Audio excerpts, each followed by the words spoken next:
और राजनीति की शुरुआत एक विस्फोटक खुलासे के साथ जो यूपी के युवाओं से जुड़ी है।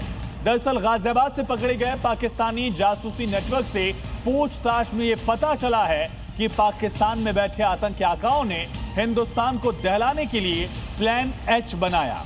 प्लान एच उनके निशाने पर यूपी के वो गरीब युवा थे जिनको पैसों का लालच देकर टेरर नेटवर्क से उनको जोड़ना था और फिर हिंदुस्तान को दहलाना था। अब सवाल यह है कि आखिर प्लान एच की जड़ें कितनी गहरी हैं और इसमें शामिल कौन कौन है। देखिए जी न्यूज की ये स्पेशल रिपोर्ट।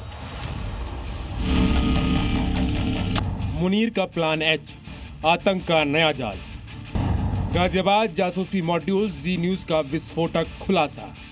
गाजियाबाद से पकड़े गए पाकिस्तान के जासूसी गैंग पर एक के बाद एक चौंकाने वाले खुलासे हो रहे हैं। अब योगी फोर्स ने मुनीर के गुर्गों का सबसे खतरनाक प्लान एक्सपोज किया। सूत्रों के मुताबिक पाकिस्तान में बैठे आईएसआई हैंडलर्स यूपी के गरीब और कम पढ़े लिखे युवाओं को निशाना बना रहे थे। 5वीं से 12वीं तक पढ़े युवा पाकिस्तान के टारगेट पर थे। रेहड़ी, ठेला या ड्राइवर का काम करने वाले निशाने पर थे। पाकिस्तान एजेंसियां इन गरीब युवाओं को पैसे का लालच देते थे और देश विरोधी गतिविधियों में धकेल दिया जाता था। चौंकाने वाली बात यह कि कई युवाओं को यह तक नहीं पता था कि वो आतंक के नेटवर्क का हिस्सा बन चुके हैं। इन युवाओं से गुप्त कैमरे लगवाए जाते थे, संवेदनशील जगहों की वीडियो रिकॉर्डिंग करवाई जाती थी और उसकी फुटेज सीधे पाकिस्तान भेजी जाती थी। इन्हें एक वीडियो के बदले 500 से 20,000 रुपए तक दिए जाते थे, यानी गरीब का फायदा उठाकर देश की सुरक्षा से खिलवाड़ किया जाता था।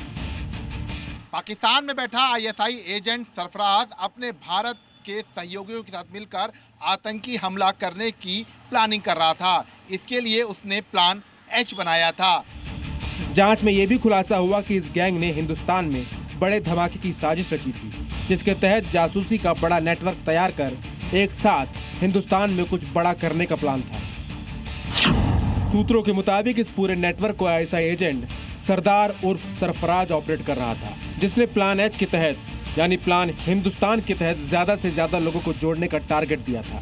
आईएसआई एजेंट सरदार सुहेल, इरम उर्फ महक, नौशाद और समीर उर्फ शूटर के साथ मिलकर सिलसिलेवार आतंकी हमलों की योजना बनाई थी, यानी ज्यादा लोग, ज्यादा लोकेशन और बड़े हमले की तैयारी। इस नेटवर्क से जुड़े गिरफ्तार आतंकियों ने इस बात का खुलासा किया कि उनको सीधे पाकिस्तान से ऑर्डर मिलते थे। कैमरे से सिम लगाना और तमाम आतंकी गतिविधियों की ट्रेनिंग भी उनको पाकिस्तान से मिलती थी। यूपी में यह आतंकी मॉड्यूल तेजी से पैर पसार ही रहा था। इसका मास्टरमाइंड सुहेल कई साल पहले से ही भारत विरोधी साजिश रच रहा था। खुलासा हुआ है कि जासूसी के आरोप में गिरफ्तार सुहेल ने अभिनेता सलमान खान के घर की भी रेकी की थी। सूत्रों के मुताबिक सुहेल ने पूछताछ में स्वीकार किया कि मुंबई में 1.5 साल पूर्व उसने कई बार सलमान के घर के बाहर रेकी की और लोकेशन और वीडियो पाक को भेजे थे। पुलिस को उम्मीद है उसके मोबाइल की फॉरेंसिक जांच में इससे जुड़े वीडियो मिल सकते हैं। अब तक 15 आरोपी गिरफ्तार हो चुके हैं, इनमें कई नाबालिग भी शामिल हैं। फॉरेंसिक जांच में और बड़े खुलासे होने की उम्मीद है। वहीं 2 मुख्य आरोपी अब भी फरार हैं, जिनकी तलाश जारी है। गाजियाबाद से सामने आया कि पाकिस्तान का आतंकी मॉड्यूल ये बताता है कि अब आतंक का चेहरा बदल चुका है। सीमा पार बैठे दहशतगर्दों ने अब गरीब और मासूम युवाओं को अपना हथियार बना लिया। ब्यूरो रिपोर्ट, जी मीडिया। और अब बात यूपी में योगी फोर्स के उस ऑपरेशन की जिससे लॉरेंस गैंग से लेकर गब्बर तक डर से थर थर कांप रहे हैं, क्योंकि अपराधी चाहे कितना भी शातिर क्यों ना हो, वो योगी और उनकी फोर्स के रेडार से बच नहीं सकता है। यूपी एसटीएफ ने मुंबई में फिल्म मेकर रोहित शेट्टी के घर पर फायरिंग करने वाले गोलीबाज गोलू पंडित को आगरा से दबोच लिया है। वहीं हरदोई में तेल चोर गिरोह का सरगना गब्बर भी पुलिस की गोली से बच नहीं पाया। ये पूरी रिपोर्ट देखिए। गोलीबाज गोलू हो या अपराधी गब्बर, लॉरेंस गैंग का शूटर हो या फिर लुटेरा, योगी फोर्स के रेडार से बचना नामुमकिन। चाहे मुंबई में एक्टर्स और डायरेक्टर के घर फायरिंग कर बॉलीवुड में दहशत फैलाने वाला लॉरेंस गैंग हो या फिर यूपी के किसी भी कोने में बैठा अपराधी, सब योगी फोर्स के रेडार के रेंज में हैं। अगर यकीन ना हो तो ये दो तस्वीर देख लीजिए। एक तरफ फिल्म निर्माता रोहित शेट्टी के घर फायरिंग करने वाला गोलीबाज गोलू पंडित, जिसे आगरा से गिरफ्तार किया गया, तो दूसरी तरफ हरदोई, प्रतापगढ़ और फिरोजाबाद में ताबड़तोड़ एनकाउंटर में गब्बर समेत कई बदमाशों को लंगड़ा बना दिया गया। गोलीबाज प्रदीप शर्मा और गोलू पंडित और रोहित शेट्टी के घर फायरिंग की वारदात में वांटेड था। मुंबई पुलिस, क्राइम ब्रांच और यूपीएसटीएफ की ज्वाइंट टीम लगातार आरोपियों की तलाश में जुटी थी। जांच के दौरान यूपीएसटीएफ को गोलू पंडित का सुराग मिला। वो लगातार आगरा में ठिकाना बदल रहा था, लेकिन योगी फोर्स से ज्यादा दिन बच नहीं पाया, उसे दबोच लिया गया। गोलू पंडित आगरा के महावीर नगर इलाके का रहने वाला है। मुंबई में 1 फरवरी की रात रोहित शेट्टी के घर पर कई राउंड फायरिंग हुई थी। इसकी जिम्मेदारी लॉरेंस के गुर्गे शुभम लोनकर ने ली। गोलू पंडित शुभम लोनकर से प्रभावित था। वो लगातार लोनकर गैंग के पोस्ट पढ़ता था। इसके बाद गैंग से जुड़ गया। गोलू पंडित साथियों के साथ मिलकर पहले भी फायरिंग की घटनाओं को अंजाम दे चुका है। 28 मई 2025 को राजस्थान के नागौर में घर पर फायरिंग की थी। लेकिन यूपी में अपराधी चाहे कहीं छिप जाए, वो योगी फोर्स से बच नहीं सकता, क्योंकि योगी का मैसेज क्लियर है, या अपराध छोड़ो या फिर उत्तर प्रदेश छोड़ो। तो अपराध होता नहीं, लेकिन अगर कहीं छिनैती या लूट की घटना घटित हो गई तो कुछ ही घंटों में अपराधी जेल के शिकंजों में होता है और लंगड़ाता हुआ चलता हुआ दिखाई देता है। यह नया प्रदेश है जो अपराध को स्वीकार नहीं करता है और अपराधियों को यह दिखाने का प्रयास भी करता है कि अगर अपराध किया तो उसकी कीमत उसे चुकानी पड़ेगी। और जो योगी की वार्निंग को हल्के में लेता है, उसका हश्र क्या होता है, यह हरदोई का तेल चोर गैंग का सरगना गब्बर बता सकता है, जो अब अपने पैरों पर चलने लायक भी नहीं बचा। दरअसल ये पुलिस को देखकर भागने की कोशिश कर रहा था। रोका गया तो बचने के लिए योगी फोर्स पर ही फायरिंग करने की हिमाकत कर बैठा। इसके बाद पुलिस ने उसका बुलेट ट्रीटमेंट कर दिया है। ये गिरोह हरदोई में ट्रांसफार्मर से तेल चोरी करता था। गब्बर पर अलग अलग जिलों में 40 से ज्यादा केस दर्ज हैं। आरोपी के पास से तमंचा, चोरी का तेल, नकदी बरामद हुई। पुलिस मुठभेड़ के दौरान उक्त अभियुक्त को गोली लग गई, जिसे उपचार हेतु अस्पताल भेज दिया गया है। उसके पास से एक अवैध तमंचा, एक जिंदा कारतूस, एक खोखा, एक चौपहिया वाहन, ट्रांसफार्मर से चोरी किए हुए तेल, कुछ रुपये और ट्रांसफार्मर खोलने के उपकरण बरामद हुए हैं। वहीं फिरोजाबाद में बच्ची के रेप की कोशिश करने वाले आरोपी फरमान को योगी फोर्स ने 6 घंटे में ही लंगड़ा बना दिया। आरोपी बच्ची को बहला फुसला कर ले गया था और तब से फरार चल रहा था। जब पुलिस ने उसकी घेराबंदी की तो फायरिंग करने लगा। इसके बाद पुलिस के साथ मुठभेड़ में घायल हुआ। उधर प्रतापगढ़ में भी 25,000 के नामी बदमाश का योगी फोर्स से सामना हुआ। खुद को घिरा देख बदमाश ने पुलिस पर फायरिंग कर दी, लेकिन पुलिस ने उसे लंगड़ा बना दिया। यानी अपराधी बड़ा हो या छोटा, यूपी में सबका इलाज तय है। ब्यूरो रिपोर्ट, ज़ी मीडिया। एक तरफ योगी फोर्स लगातार अपराधियों के खिलाफ एक्शन में है, तो दूसरी तरफ कानून को चुनौती देने वाले अपनी हरकतों से बाज नहीं आ रहे हैं। दरअसल अलीगढ़ से मेरठ तक जिस तरह मामूली विवाद हिंसा में भड़क उठा, वो सिर्फ कानून व्यवस्था ही नहीं बल्कि समाज के लिए भी बड़ा खतरा है। आखिर भाईजान बार बार पत्थरबाजी क्यों कर रहे हैं और योगी की खींची लकीर को लांघ क्यों रहे हैं?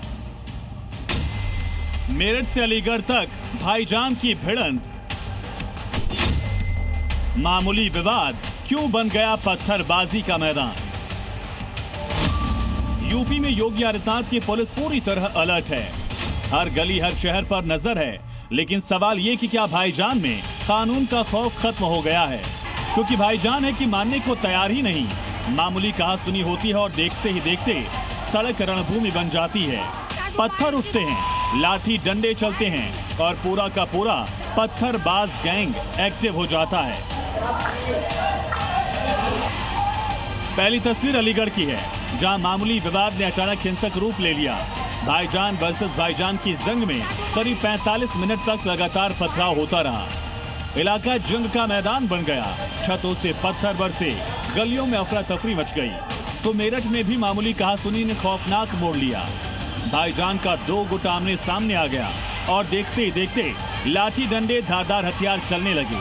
खूनी संघर्ष में 2 सगे भाइयों की मौके पर ही हत्या कर दी गई। जबकि 5 लोग गंभीर रूप से घायल हैं। अलीगढ़ के रोरावर इलाके में ईद की शाम बवाल मचा। तस्वीरों में देखिए घर की छत से पत्थर कैसे बरसाए जा रहे हैं। तुम्हारे मर्द। गलियों में हर तरफ पत्थरबाजी हो रही है।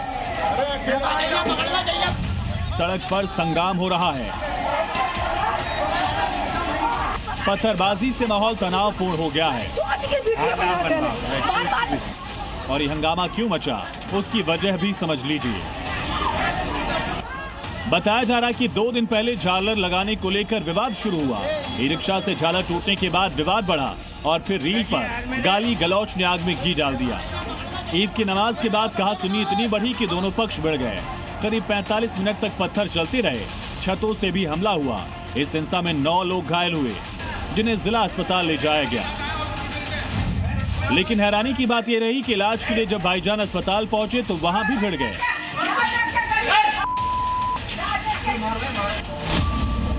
मेरठ में तो भाईजान ने गदर ही काट दिया। सरधना इलाके में मामूली कहासुनी खूनी संघर्ष में बदल गई। जुआ खेलते वक्त शुरू हुआ विवाद इतना बढ़ा कि मुसलमानों का 2 गुट आमने सामने आ गया। लाठी डंडों धारदार हथियार से हुए हमले में ग्राम प्रधान के 2 सगे भाइयों की मौत हो गई, जबकि 5 लोग गंभीर रूप से घायल हैं। घटना मेहरमती गणेशपुर गांव की है, जहां दोनों पक्ष एक ही कुनबे के बताए जा रहे हैं। करीब 15 मिनट तक चले खूनी संघर्ष के बाद गांव में तनाव का माहौल है। थाना सरधना में गठन किया गया है। वे मौके पर फॉरेंसिक टीम भी अपनी जांच पड़ताल कर रही है और इसमें जो 3 नामजद अभियुक्त हैं उनको हिरासत में लिया गया है और थाना सरधना पे इसमें अग्रिम विधिक कार्रवाई की जा रही है। हालांकि मेरठ में अब योगी फोर्स ने हालात पर काबू पा लिया है, लेकिन सवाल यही है कि आखिर बार बार पत्थरबाज गैंग एक्टिव क्यों हो रहा है। ब्यूरो रिपोर्ट, जी मीडिया। और अब बात यूपी से बंगाल तक सनातन के खिलाफ साजिशों की। ईद के दिन यूपी के जालौन में मंदिर में तोड़फोड़ कर माहौल को बिगाड़ने की कोशिश हुई, तो पश्चिम बंगाल के नंदीग्राम में चुनाव से ठीक पहले भगवान श्री राम की मूर्ति तोड़कर कट्टरपंथियों ने सांप्रदायिक माहौल को यहां पूरी तरह से बिगाड़ने की साजिश रची, जिससे हिंदू संगठनों में अब बेहद आक्रोश दिख रहा है। देखिए शहर शहर औरंगजेब गैंग की सनातन विरोधी साजिश। यूपी टू बंगाल, ईद पर सनातन विरोधी साजिश। मंदिर में तोड़फोड़, शहर शहर औरंगजेब गैंग।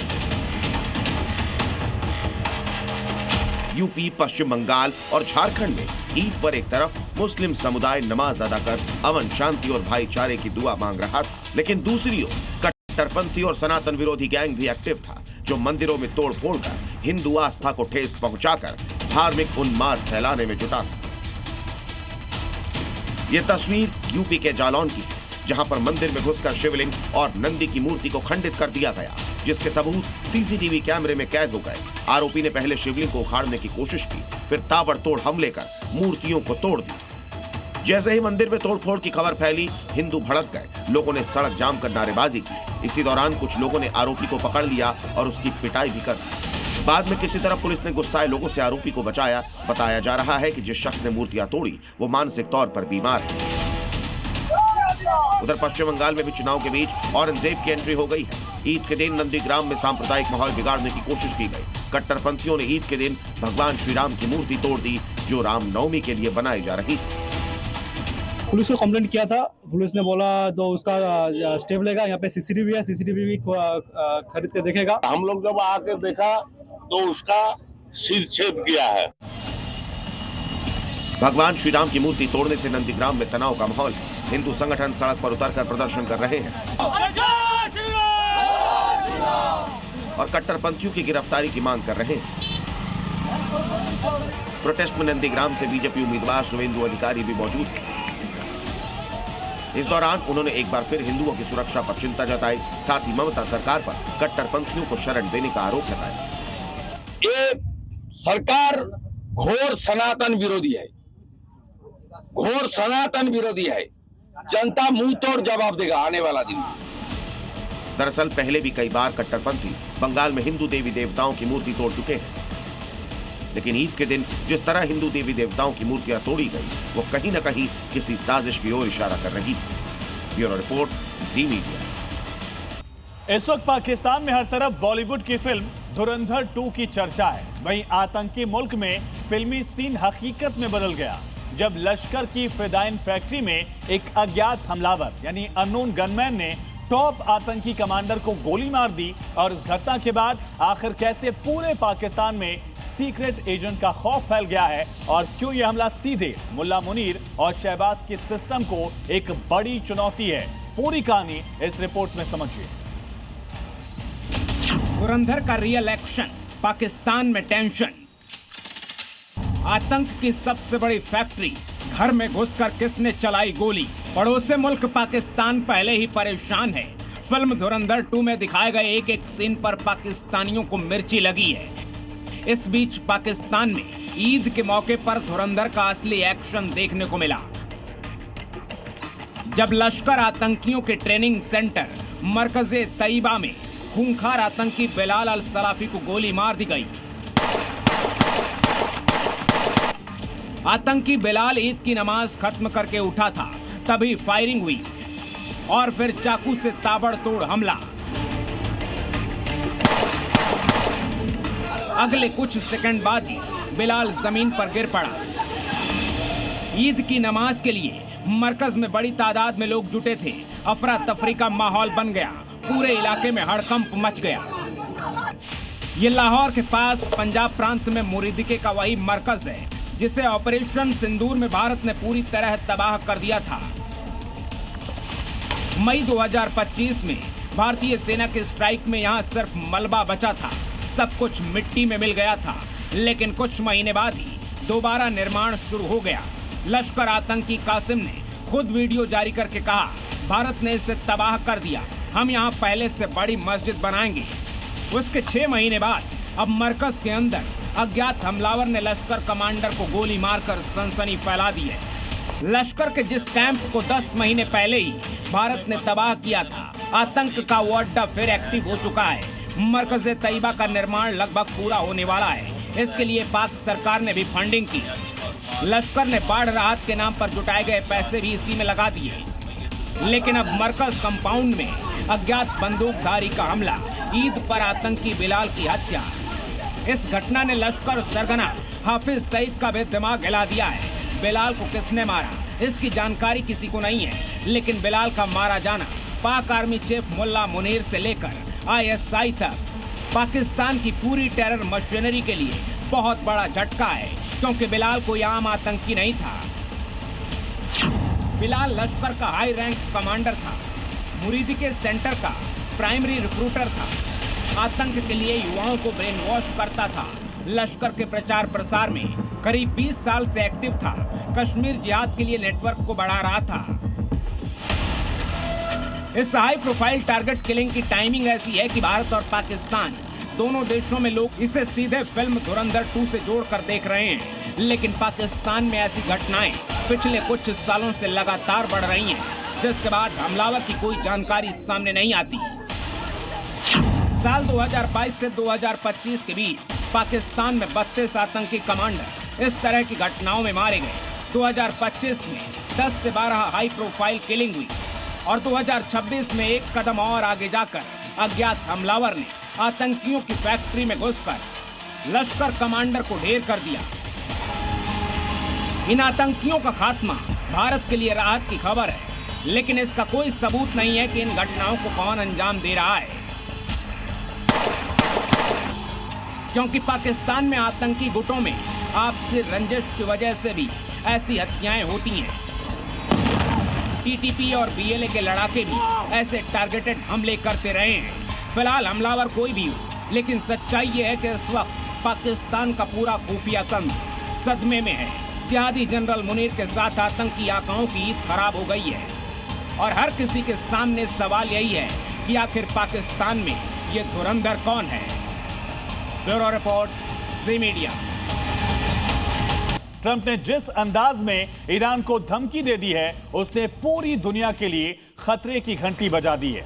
दरअसल डोनाल्ड ट्रंप ने यह कह दिया है कि 2 दिन बाद वो ईरान के एनर्जी प्लांट को तबाह कर देंगे। अब सबसे ज्यादा टेंशन उन खाड़ी देशों को है जो 23 दिन से ईरानी मिसाइलों की मार झेल रहे हैं। खाड़ी देशों के साथ ये बात पूरी दुनिया को अब परेशान कर रही है कि अगर डोनाल्ड ट्रंप ने ईरान के तेल और गैस प्लांट उड़ा दिए और ईरान ने उसका पलटवार किया तो क्या होगा आखिर। ट्रंप ने खाई कसम, खाड़ी देशों का निकलेगा दम। काउंटडाउन ऑन, 36 घंटे बाद तबाही का नया चैप्टर। जो अब तक नहीं हुआ वो अब होगा। ईरान पर ट्रंप बारूद बरसाएंगे तो सऊदी और कतर कैसे बच पाएंगे। 23 और 24 फरवरी की तारीख पूरे मिडिल ईस्ट का इतिहास और भूगोल बदल सकती है, क्योंकि ईरान से इजराइल तक ऐसी तबाही मच सकती है जिसकी अब तक किसी ने कल्पना नहीं की। दरअसल 22 दिन तक बमबारी के बाद डोनाल्ड ट्रंप ने ईरान को नई धमकी दी है। उन्होंने सोशल मीडिया पर पोस्ट कर लिखा कि ईरान अगले 48 घंटों के भीतर बिना किसी धमकी के हॉर्मुज जलडमरू मध्य को पूरी तरह से नहीं खोलता है तो संयुक्त राज्य अमेरिका उनके विभिन्न पावर प्लांट पर हमला करके उन्हें नष्ट कर देगा, जिसकी शुरुआत सबसे बड़े प्लांट से होगी। वैसे 28 फरवरी से लगातार ईरान पर एयर स्ट्राइक हो रही है और जवाब में ईरान भी अमेरिकी और इजरायली ठिकानों को निशाना बना रहा है। लेकिन इस संघर्ष में अब ट्रंप हॉर्मुज स्ट्रेट को लेकर आर पार के मूड में आ गए हैं, क्योंकि हॉर्मुज के बंद होने से कई देशों में गैस और तेल का संकट गहराने लगा है। स्ट्रेट ऑफ हॉर्मुज, जहां से दुनिया के करीब 20% तेल की सप्लाई गुजरती है। शुरुआत में डोनाल्ड ट्रंप ने नरम रुख अपनाया, ईरान से हॉर्मुज खोलने की अपील। यही नहीं, तेल प्रतिबंधों में ढील भी दी। लेकिन जब बात नहीं बनी तो अब ट्रंप ने ईरान के ऑयल गैस प्लांट को मिट्टी में मिलाने की धमकी दी है। अब तक ट्रंप ईरान पर तरह तरह के दबाव बना रहे थे। नेटो समेत कई यूरोपीय और एशियाई देशों से शिपिंग रूट खुलवाने के लिए मदद मांग रहे थे। लेकिन जब सबने अपने हाथ खड़े कर दिए, ट्रंप अकेले पड़ गए तो ईरान को 48 घंटे का अल्टीमेटम दे दिया। हालांकि ट्रंप की धमकी के बाद ईरान ने भी साफ कह दिया है कि अगर उसके फ्यूल प्लांट को निशाना बनाया गया तो किसी भी कीमत पर दुश्मनों को बख्शा नहीं जाएगा। ईंट का जवाब पत्थर से दिया जाएगा।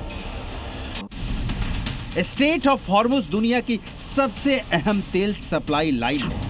यह फारस की खाड़ी को अरब सागर से जोड़ता है। स्ट्रेट ऑफ हॉर्मुज ईरान और ओमान के बीच में है। हॉर्मुज की चौड़ाई करीब 33 किलोमीटर है। खाड़ी देशों का तेल इसी के रास्ते निर्यात होता है। लगभग 20 से 25% तेल इसी रास्ते से गुजरता है। अगर यह रास्ता बंद होता है तो तेल की कीमतें आसमान छू सकती हैं और पूरी वैश्विक अर्थव्यवस्था पर असर पड़ सकता है। यही वजह है कि अमेरिका, यूरोप, एशिया में सभी देशों के लिए हॉर्मुज का खुला रहना बेहद जरूरी है। मिडिल ईस्ट की जंग अब खतरनाक मोड़ पर पहुंच चुकी है, जहां मिसाइलें सिर्फ सरहदों पर नहीं बल्कि न्यूक्लियर और पावर स्ट्रक्चर पर बरस रही हैं। इजराइल और ईरान के इस टकराव ने अब वैश्विक संकट का एक रूप ले लिया है। पहले इजराइल ने ईरान के नतांज न्यूक्लियर साइट पर हमला किया तो ईरान ने भी इजराइल के डिमोना में मिसाइल से अटैक कर दिया है। अब सवाल ये है, क्या दुनिया में एक और बड़े युद्ध या परमाणु टकराव की दहलीज पर पूरी दुनिया खड़ी है? जंग को 22 दिन बीत चुके हैं। युद्ध थमने के बजाय अब विध्वंसक होता जा रहा है, क्योंकि अब बात आगे बढ़ चुकी है। ईरान और इजराइल अब एक दूसरे के न्यूक्लियर प्लांट और पावर प्लांट पर हमले कर रहे हैं।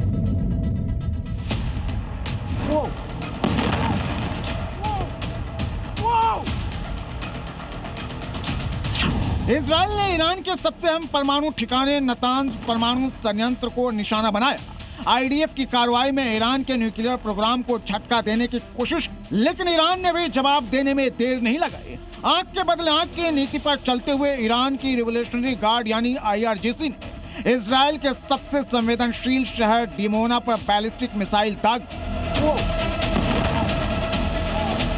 डिमोना इजराइल का वही शहर है जहां Shimon Peres Negev nuclear research centre मौजूद है, जिसे इजराइल के परमाणु हथियार कार्यक्रम का केंद्र माना जाता है। हमले के बाद यहां एक बिल्डिंग ढह गई, करीब 20 लोग घायल हुए और कई इलाकों में तबाही के निशान साफ दिखे।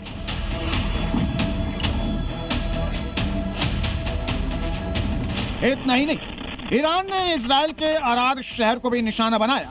हाल ये है कि एक के बाद एक मिसाइल हमलों से दक्षिणी इजराइल दहशत में सायरन, धमाके और अफरा तफरी जैसे हालात बन चुके हैं। हालांकि ईरान ने इजराइल के डिमोना और अराद में हमला कर सबसे बड़ी गलती कर दी है, क्योंकि अमेरिका ने ईरान के पावर प्लांट पर हमले की खुली धमकी दे दी है। जानकारी के मुताबिक ईरान के पास गैस बेस्ड 110 पावर प्लांट, जिनमें कुछ हाइब्रिड भी है। इसके अलावा देश में सोलर, हाइड्रो, विंड, तेल, डीजल, कोयला, जियोथर्मल और परमाणु ऊर्जा से चलने वाले प्लांट भी मौजूद हैं। पहला Damavand combined cycle power plant, जो तेहरान से करीब 70 किलोमीटर दक्षिण पूर्व में मौजूद है, जिसकी क्षमता 2868 मेगावाट की है। दूसरा शाहिद सलेमी पावर प्लांट, जो मजदरान प्रांत के कैस्पियन सागर के पास है, जिसकी क्षमता 2215 मेगावाट है। शाहिद रजाई पावर प्लांट, जो तेहरान से करीब 110 किलोमीटर उत्तर पूर्व में मौजूद है, उसकी क्षमता 2043 मेगावाट है, जिन पर अमेरिका की नजर है, क्योंकि राष्ट्रपति ट्रंप ईरान को चेतावनी दे चुके हैं कि अगर अगले 48 घंटे में होर्मुज नहीं खोला गया तो अमेरिका ईरान के पावर प्लांट को निशाना बनाएगा।